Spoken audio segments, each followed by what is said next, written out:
It's Wednesday, August 20th. This is CTV at 6. Here's what's making news tonight. More heavy equipment is brought in to fight wildfires burning out of control. Dalhousie University locks out faculty after failing to reach a contract. Hurricane Erin now moving to the north, but is mostly expected to bypass the Maritimes. Live from our Maritimes News Center, this is CTV News at 6. Here is Todd Battis. Good evening. School's out, and now so are the professors. This morning, Dalhousie University locked out instructors, librarians, and others after failing to reach a contract agreement. It comes as students begin to arrive in Halifax for the fall semester. CTV's Stephanie Seacos reports. Instead of going into the office today, these Dalhousie University employees hit the picket line. The university's Board of Governors locked out more than 1,000 members of the Dalhousie Faculty Association as of 9:30 a.m. To initiate a lockout at a university in the first place is extremely rare and unprecedented for a university like Dalhousie. When we're locked out, 90% of academic programming grinds to a halt. The association's previous 3-year contract expired at the end of June. The union had been asking for a total wage increase of about 15% over 3 years. The university's final offer includes wage increases of 2% a year. In a statement to CTV News, the university says, "We have been clear throughout bargaining that Dalhousie's financial capacity to increase DFA faculty salaries is limited. The union's concerns about affordability and cost of living are real and are shared by Nova Scotians and Canadians across sectors. But the financial challenges facing Dalhousie are also significant." We're just looking for parity with what others have been given. Our members have not been getting raises. They've been losing ground relative to cost of living. Dalhousie says the decision to lock out employees at this time was not made lightly, saying in a statement the university understands this unresolved situation creates significant uncertainty for our students, faculty, and staff as we approach the fall term. People are very puzzled and confused about why this action at this time and what's going to come next. As the new school year approaches, the Dalhousie Student Union says it is deeply concerned about the impacts and is hoping for a quick resolution. In a statement, its president says, "As students, we deserve stability, access to a quality education, and confidence that our investment in our academics is being respected." At this point, students are still being told to come to campus as planned for the start of the fall term. Classes are currently scheduled to begin on Tuesday, September 2nd. However, that could change if the lockout continues. Todd. All right, that's Stephanie Seacos leading us off tonight at Dal campus in Halifax. We've had a lot of reaction to our report last night about drug paraphernalia driving people away from a Dartmouth splash pad. Neighbors argue the problem extends to nearby playgrounds and blame a facility designed to help. CTV's Emma Convey continues her reporting tonight. This splash pad in Dartmouth is fast becoming a place families avoid. They don't want to be here because of drug use in the area. Parents are finding needles and other drug devices. We have a naloxone kit in our kind of like park bag because we, if something happens, if she steps on something, like we don't know. It's concerning. This young mother says she and her 3-year-old daughter used to spend much of their summer at the pad. We've used the splash pad a handful of times this summer. Of the 5 times we've used it, I've probably phoned the police 4 of those times to either come remove people who are actively using drugs on the space. The province didn't have anyone available for an on-camera interview, but tells CTV News in a statement this is unacceptable and alarming, and insists it's working with the city to address the problem. One neighbor doesn't see much getting done. I found discarded needles in my garden and had to call 311. My son comes out here and wants to water the garden with me. So putting him in a situation where he might step on a needle, especially down at the Catherine Furnace Park as well, we found people passed out inside the play structures. We found people passed out on the slides. There's needles discarded about. Everybody who lives around here has seen things. And for me, I safely remove. If I see it, I remove it. This is all happening in the shadow of a hotel turned shelter, where the province is spending tens of millions of dollars to house the homeless and treat addicts. Got a Facebook group where every day it seems to be, oh, my package has been stolen, oh, my patio furniture has been stolen. You know, my car was rifled through, and then last week a real escalation was smashing in all the car windows. The community wants all this to end. A better housing plan with treatment services for the homeless. But in the meantime, they want more security around these spaces. This summer, Mainline Needle Exchange has increased searches to twice a day in response to increased drug activity in this area. But it's not just here that they pay people to search. They also keep an eye on more than 20 other hotspots. They've also just received additional funding from the province to increase needle searches. This is from now until the end of March of next year. Todd. In Dartmouth, that's CTV's Emma Convey. To the wildfire situation now, and we're 1 week into the Long Lake wildfire in Nova Scotia's Annapolis County. It didn't grow much overnight. The complex fire is now being fought, though, with more help from across the country. Here's CTV's Callum Smith. Staying at this campground in Springfield, Nova Scotia, were told on Monday that they had to be out by this evening as the fire was less than 25 kilometers away. A precautionary but mandatory evacuation. It's too scary. Too close to home, too scary. That's why Shelley Wagner wasted no time on Tuesday, especially because she already escaped one fire this month. We're only 5 minutes from the fire in Susie Lake in Halifax, so we had that to deal with, and then we get this to deal with, and it's too much. For this volunteer firefighter and contractor working to help get people out, the fires are a flashback. It's a lot going on. I helped out with the Shelburne fires back in 2023, so it just brings back memories of that, of people evacuating and the teamwork as well. Officials say there's been very minimal growth to the fire's perimeter, pegged at around 32 square kilometers for the second straight day. That's where almost all of the energy is being put right now, is in and around the vicinity of the homes, and particularly where the fire crossed the West Dalhousie Road.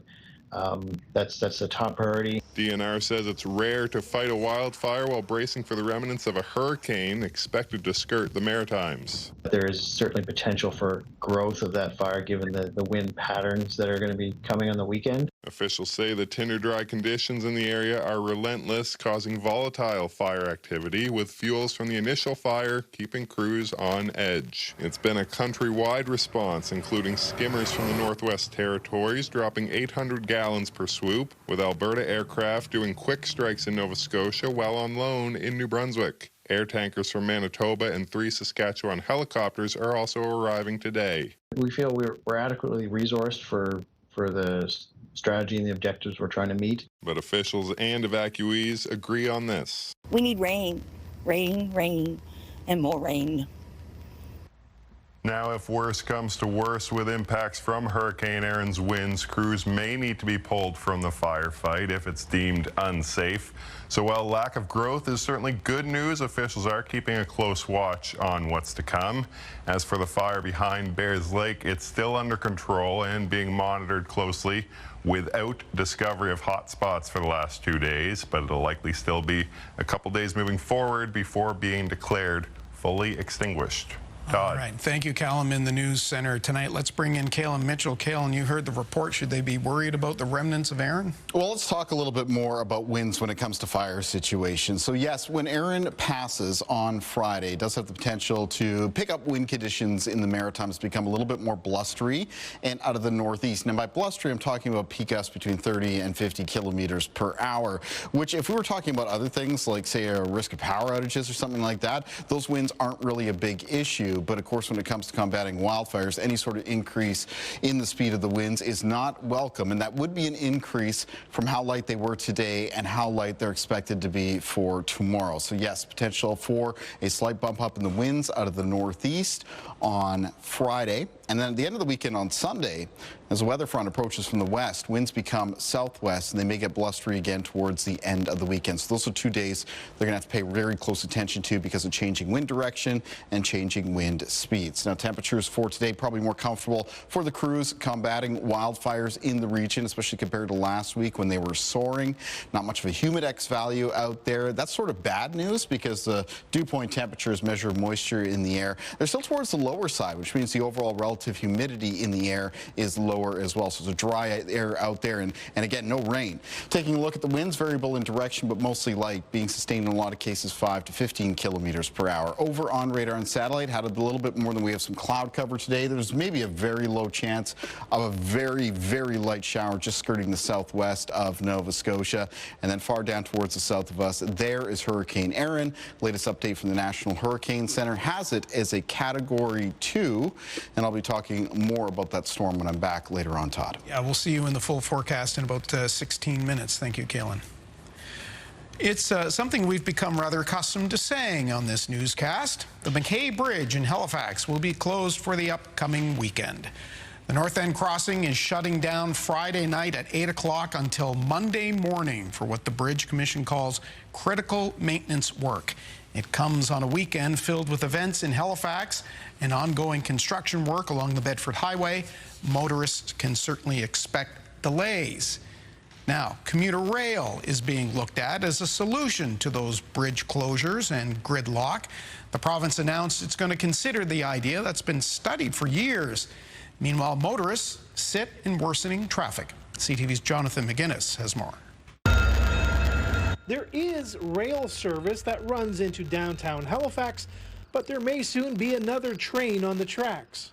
I think it's exciting. The province confirmed yesterday that a call has been sent out for qualified parties to put together a feasibility study on passenger and light rail, an idea that is still up to 7 years away, according to transportation professor Ashan Habib.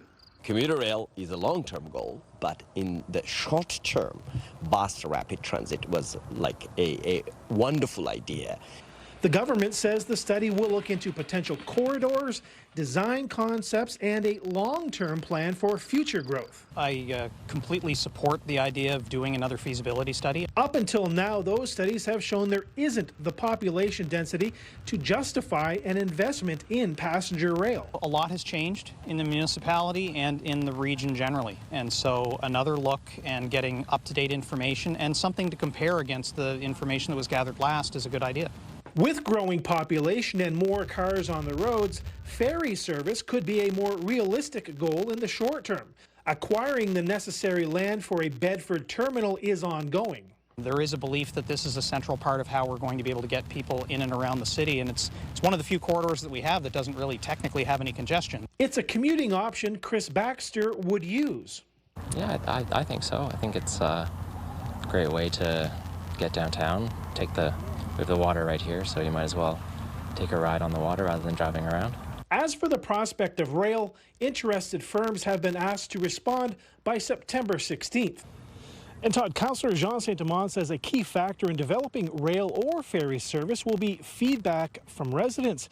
He encourages people to take every opportunity they have to offer their opinions on the future of transit. Todd. All right, John, in Bedford, one of those communities that would certainly love to see commuter rail. Now, later in the show, we'll speak with the transportation expert you saw in John's report about the city's traffic future. And, of course, there's more reporting on this at our website, ctvnewsatlantic.ca. Pity the shopping mall. With its best days behind it, many are closing or changing, and that's the case with the Riverview Mall in New Brunswick. The decades-old facility is undergoing a redesign. When done, a stalwart of the mall will be missing. CTV's Derek Haggett has the details. Things have been pretty much the same at the old Riverview Mall for years now, but that's about to change in a big way. Absolutely, it's time. It's been this way for a number of years. At one point years ago, it was a full mall, and now it's just down to a vacant call center. So, yes, it's well overdue. The mall was sold to developers last fall, and in a few weeks, a good portion will be demolished to make way for a modern center with new tenants. Residential units will be part of a later phase. But a beloved 33-year-old pub is not part of the plan. It's like if your rent almost tripled tomorrow. The Fox and Hound is closing at the end of September for financial reasons. The co-owner says they tried to make a deal with the new landlords, but nothing could be worked out. They've been really open to us and straightforward. They're not ghosting or ducking questions or whatever. There's been a bar in the mall for as long as most people here can remember. That's a neighborhood staple, and people come here for entertainment. There's live bands here. All of the people that are employed here are from this area, and so it's going to be a huge loss. I've seen a lot of different celebrations, good and bad, happen in here. So we're going to miss it. This physio clinic is moving to a new location soon. After months of uncertainty, the owner says she received an eviction notice this spring. I feel that the process was not transparent, that there was very little communication. I actually wasn't involved in the process that I was promised. The developers, the Grade Group, didn't want to comment directly on either the pub or the clinic's leasing situation, but wishes the owners well. Demolition of the back portion of the mall is expected to begin in the fall. Derek Haggett, CTV News, Riverview, New Brunswick. The Hunter's Horn, I think, was the original pub. I'm sure someone will correct me if I get that wrong. All right, time for a break. Still to come, a partly cloudy sky tonight. Kaylin has the full forecast, but next, unhappy trails. They're taking precautions, right? I don't blame them. Security guards are now on patrol in a popular Moncton park. We'll tell you why after this.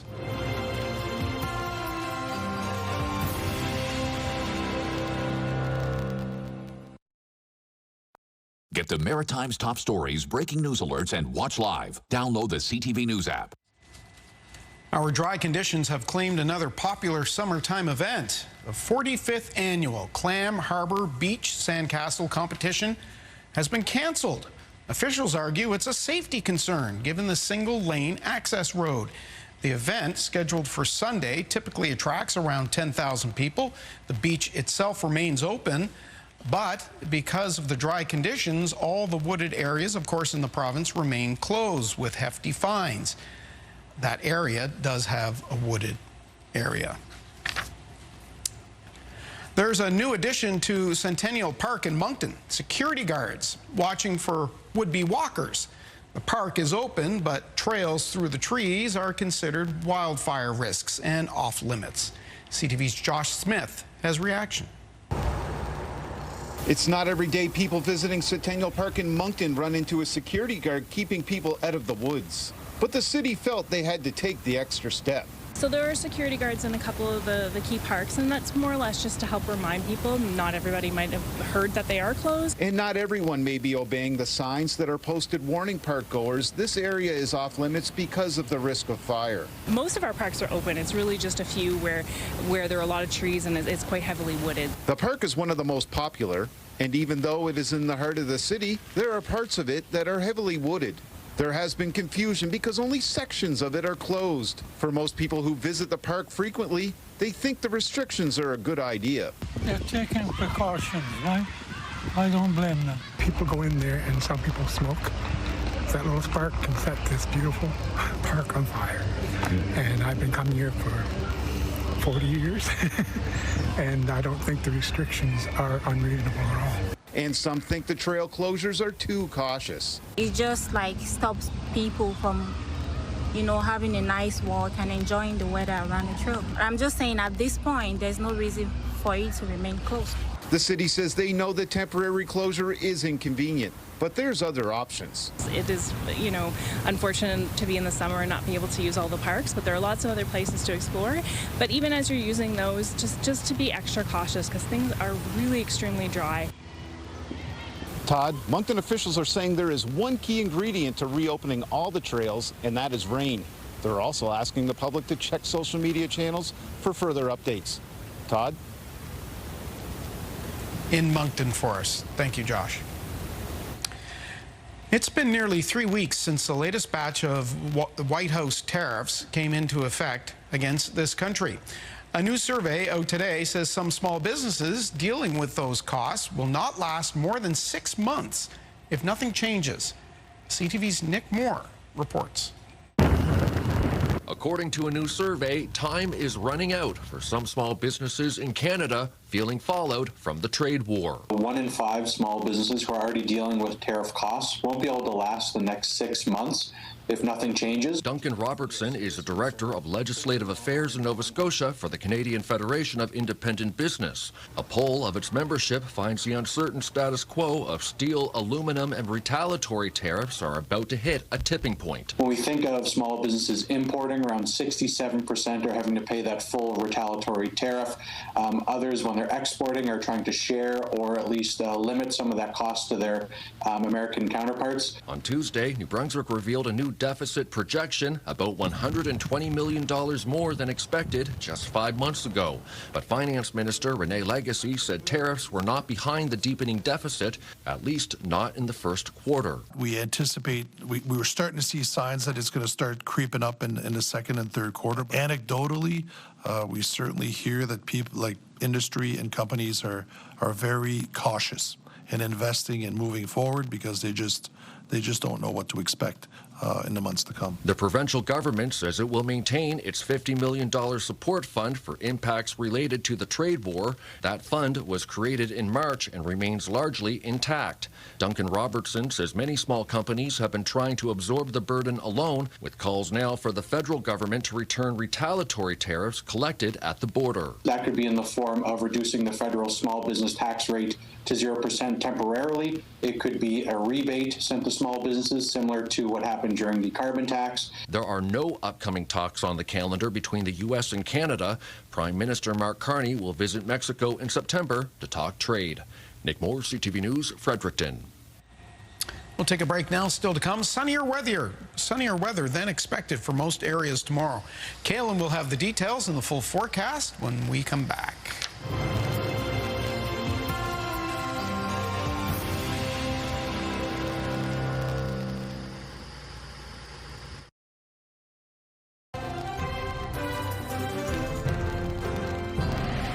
Trying to figure out where they position that camera. That's a great shot at Burnt Coat Head. It is. That's the Bay of Fundy. Yeah. The Bay of Fundy. I'm told by Alan, our director, it's the top of the lighthouse, which makes perfect sense. Oh. Which is why we don't get the lighthouse in the shot. Right. Right.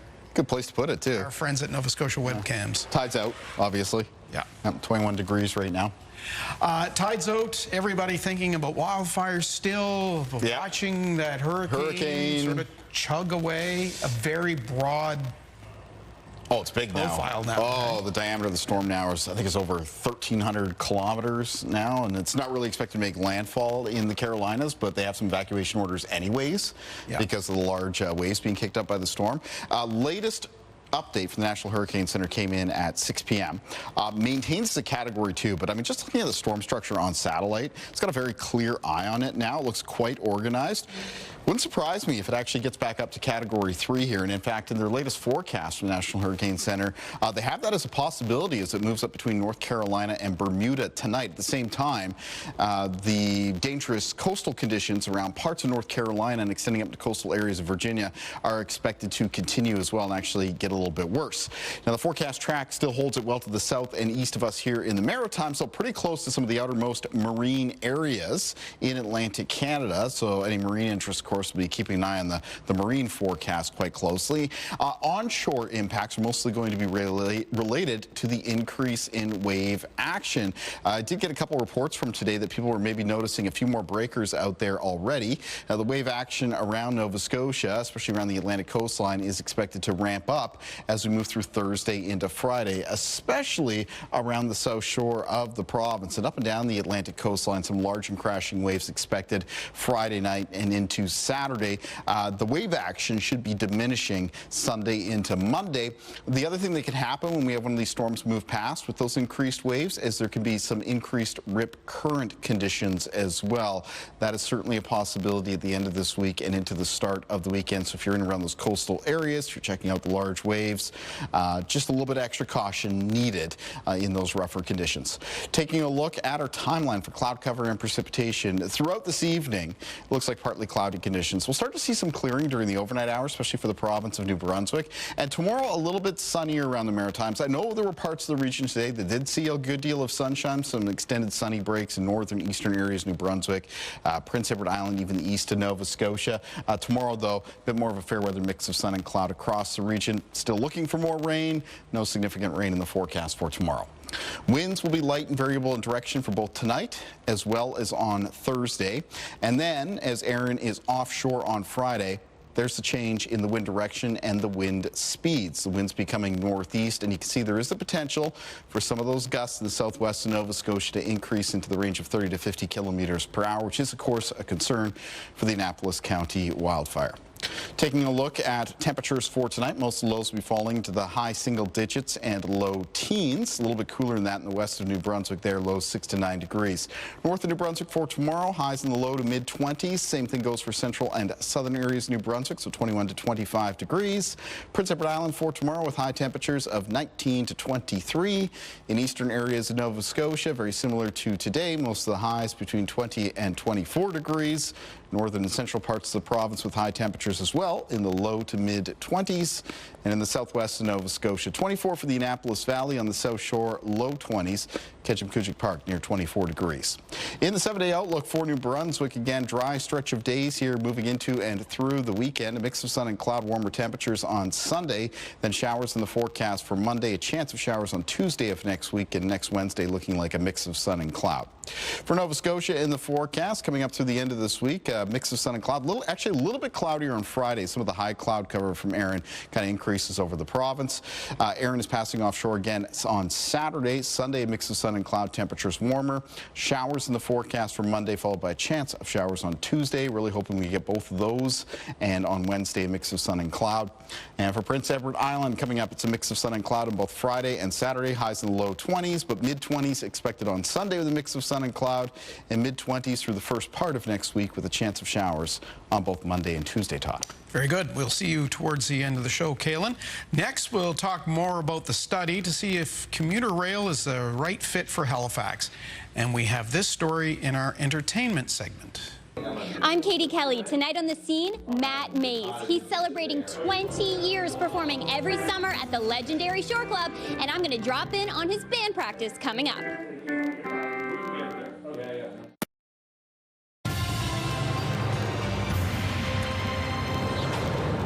More now on Nova Scotia's announcement that it wants to explore the possibility of commuter rail for Halifax. Hassan Habib is a transportation expert at Dalhousie University, and he joins us now. It's nice to see you. Nice to see you too. So the province is looking into rapid rail. It's an old chestnut. It's been kicked around for a while. So what's different? Why would they be interested now? First of all, it's a welcoming news, like we are revisiting this decision right now. I think it's very important for us to start investing in transit explicitly, and rail transit is a part of that package. Particularly if we would like to create regional connectivity that goes beyond suburban areas. As you pointed out very rightly, we studied it by Dr. Richard Soberman, who was supervisor of my supervisor at least 25 years ago. But this question comes often. I hope that this will be different this time.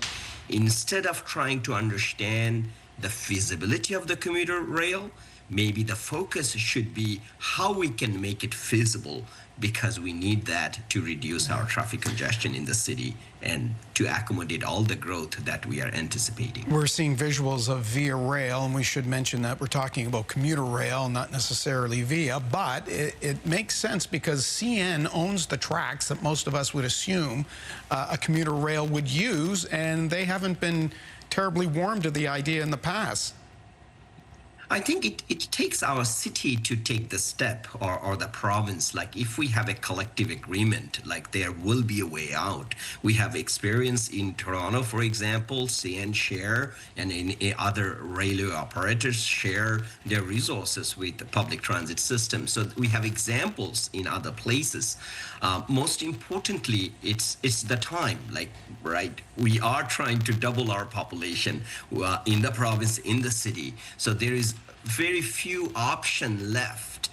We are already seeing, say, Kitchener, Waterloo, or Hamilton, Ottawa is exploring light rail. And in our case, we already have a train track. So there is no reason for us not to realize the opportunity, not feasibility, but implementing a form of rail is is probably the need for this time. There's been plenty of talk for years now about electric ferries that would run up and down Halifax Harbor to take some of the pressure off the traffic in the city. Could a train go hand in hand with that? Have we moved away from the idea of these fast ferries? It's been very quiet. And either one of them would be years and years away. I think at some point we'll need both. Like in my view, like if we are really serious about the growth that we are talking about by all platforms, but the issue here is like it's not just these two massive investment. We also need investing in bus rapid transit, for example. That's more short term. The solutions that we are putting forward right now, these are more long term. It takes time to design this system and then implement, then many other things. One of the criticism or all other outcome that we got in the feasibility study, which we did, by the way, every 5 years, of this commuter rail, is that density is not good enough on that corridor to support transit ridership. My solution will be maybe looking at this time how we can densify that corridor so that this commuter rail or ferry or both can be useful to take those pressure out from the commuting. That's kind of a package. Particularly, we also need to look at how we'll be bringing people with other forms of transit to those stations, say ferry terminal, or the rail stations that we are talking about. Transit-oriented development needs to be also think through as we are tackling our housing crisis. So this is a kind of a package approach, and I hope that this time with our regional transportation plan, we should go in that route, not simply studying these aspects. Okay, well, let me pick up on that point, because anybody who's been to Vancouver or Toronto knows wherever there is a subway stop, suddenly there are 10-story condo buildings, townhouses, and the like. That's the type of thing you're suggesting would have to happen in Halifax to make it viable.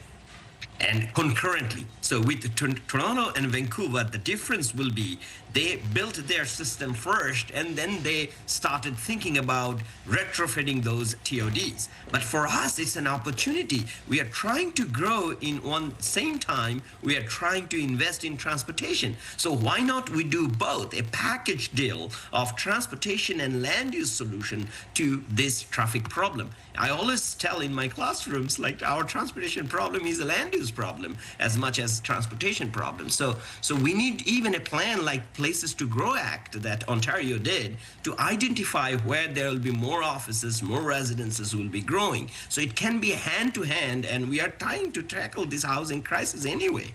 So why not we manage this expectation and manage this kind of a system that serves to the population. Otherwise, we'll be building like Shepherd Line that we did in Toronto, right, which didn't pick up the ridership as much when we built them. So we need to be very strategic, and for us, it's an opportunity. Hassan Habib, we are going to be talking quite a bit in the coming years, I have a feeling, you and I. Thank you for your insight on this, and we will see you again soon, I hope. Thanks, Todd, for inviting me. We will take a break. We'll be back with much more of your newscast. Stay with us.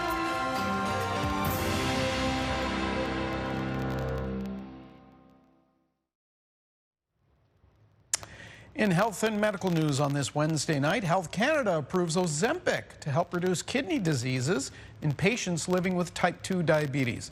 CTV's Jesse Thomas has that and more in tonight's edition of The Lifeline. Health Canada is warning parents about a baby lounger sold on Amazon that could pose serious risks. The FFQRLP brand baby lounger for newborns up to 24 months may cause strangulation, entrapment, or falls and does not meet Canadian safety regulations. Health Canada says parents are urged to stop using the lounger immediately and to dispose of it safely so it cannot be used again. And Health Canada has approved Ozempic to help reduce kidney decline in people with type 2 diabetes.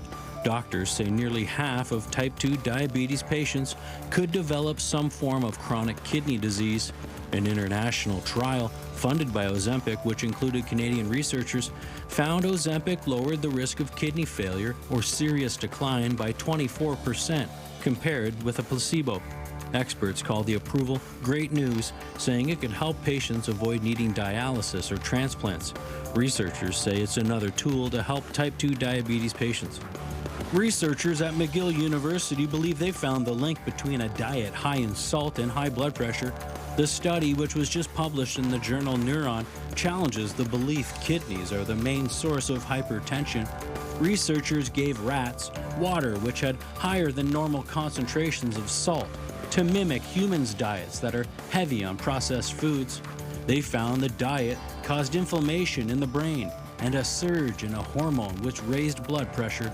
The lead researcher of the study says our modern high-sodium diets are inadvertently triggering a mechanism in the brain designed to protect us from dehydration. And also, when we dehydrated, the blood pressure goes up, goes down, right? We're dehydrated, we lose fluids. And so the system built to increase blood pressure, because if we don't have enough blood pressure, the heart cannot pump the blood.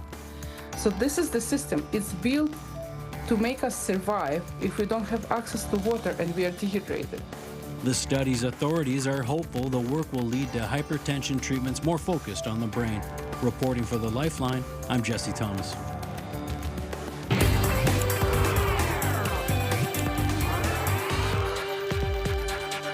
We're on the scene with Katie Kelly. Look, fans who are lucky enough to get tickets are gearing up. I know I've heard some of my friends talking about this. A big weekend in Hubbard's, Nova Scotia on the beach. It's going to be good. It is, Todd. Canadian rocker Matt Mays returns for an extra special summer run.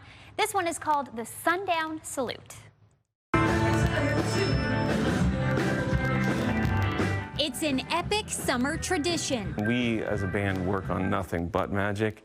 If the vibe's off, we're off. So a place like the Shore Club, we're just very drawn to. This week marks 2 decades of Matt Mays performing at the historic Shore Club in Hubbard's. I look back to my sort of younger self back then, and it was all just very exciting, and I was doing what I really wanted to do, and the only thing I'm good at. To celebrate the milestone, they're doing things a little different. The first time I was in Hubbard's was to see Minglewood on the beach. And it was crazy. It was so fun. And I was like, let's, can we do the Minglewood thing? And, he's the king, right? Instead of being inside the club, the stage is moving outside. Well, if you look at the Shore Club, those who have been there before, there's a big field just to the right of it that goes right down to the water. And we're putting the stage right down on the water, facing up the hill. So there's going to be about 2,000 people a night. And kind of just right next to the Shore Club. Ahead of the shows, the band has been rehearsing at Sonic Temple's new recording space. It's going great. Yeah, we got we're putting some new ones in the set. I have an album that's pretty much done. So yeah, we're just getting the new ones kind of tightened up too, which is fun. Thursday, Friday, and Saturday night will bring a mix of fresh and fan favorites. Gypsy man, nobody knows. Sold-out shows at a special spot. The club itself, yes. As soon as I smell it in there, it's just like, I'm back. It's like, everybody's got their summer cottage, and they go back, and it's like, you smell it, and you feel it, and that's what the Shore Club is. And it's been that for people for, I don't know, 80 years now. What do you want to say to the people who maybe they came once, maybe they've been coming for 20 years, but to celebrate with you at the iconic Shore Club? I think I just want to reiterate that it's a celebration of them. It's the people that make the shows good. We just play as best we can, but the crowds, it's like we just play the songs, and but we get this reaction from the crowd there, and we're like, okay, let's go with this, and we follow them, and then it's just this reciprocal sort of insanity that ensues, and then that's what sort of makes up this whole legendary Shore Club weekend. I like the poster. Yeah, so Alex McCaskill does those from Midnight Oil every single year. A lot of people collect them. They've become a huge deal. So yeah, it's beautiful once again. I also wanted to mention that opening for Matt Mays, the Sheepdogs, and Kathleen Edwards. So it's fantastic. It's gonna be epic. It's great. Certain artists become attached to venues. You think of them in the same light. Certainly Matt is becoming that way with the short. Oh, he is that way, for sure. Yeah, just him talking about, you know, the smell and all of that. It's a second home for him for sure. And this is a tradition for him just as much as the rest of us. Tomorrow, you're away from the studio. Yes, so tomorrow I'm headed to Dieppe, New Brunswick. I'm going to get up bright and early and head that way. And of course, it's the annual YQM Country Fest, so I'm so looking forward to that. Tomorrow night is Kane Brown. Jelly Roll is going to be there, and Luke Bryan, so a jam-packed weekend. So still time to come and join me if you like, but I'll be sharing all the details from here as well. And Kaylin, the weather's going to be good for YQM, right? Okay, thumbs up from Kaylin. Have a good time. We'll talk to you tomorrow night. And Friday, here is what is on CTV tonight.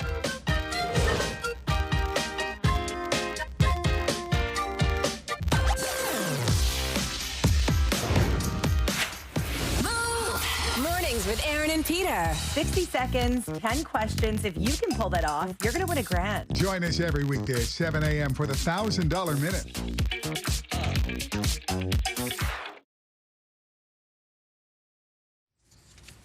The Dow Jones in New York wrapped up another flat day. As we heard earlier, small businesses are struggling to survive the ripple effects of the trade war. Now they're looking for help from Ottawa. BNN's Marilla Fernandez has the details. Canadian small business owners are being squeezed by the trade war. The Canadian Federation of Independent Business says 59% of the owners they polled are affected by steel and aluminum duties. It is not only raising costs, but cutting revenue. About 1 in 5 small business owners says they won't last another 6 months without help. More of a mixed day on the markets. A small dip for the Canadian dollar to 72.08. West Texas Intermediate is up, hitting 62.71.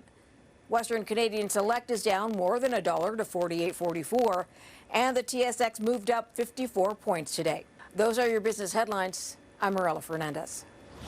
Kaylin's outside. One more look at the forecast. Kaylin? Yeah, pretty pleasant evening out here underneath a partly cloudy sky here in the north end of Halifax. Let's take a look at our viewer picture for tonight, and it features a sunrise from this morning. And, you know, oftentimes these sunrises can benefit from having a little bit of cloud cover around. Looking pretty spectacular here from DeWolf Park in Bedford, Nova Scotia. This picture sent in by Colleen Acker. I want to thank Colleen very much for sharing that picture.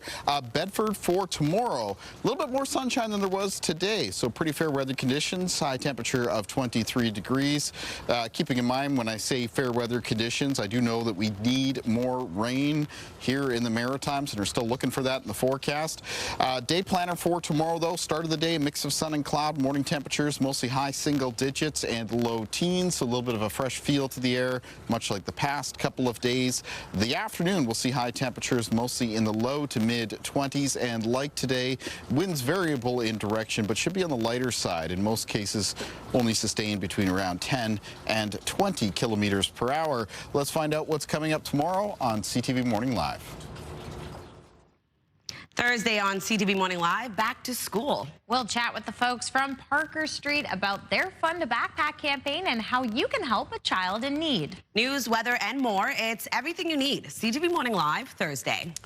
Kaylin had a beautiful night sky shot. We're going to end with another, a spectacular sight in Japan where a massive fireball lit up the night sky. Take a look.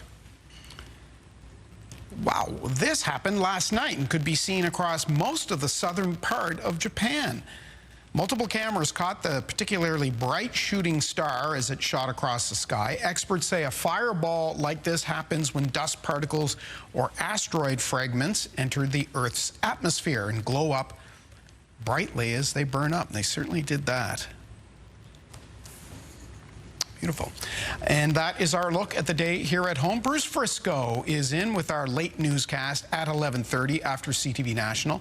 And CTVNewsAtlantic.ca and the CTV News app update our reporting. I'm Todd Battis. I hope to see you right back here tomorrow night at 6 o'clock. Until then, good night.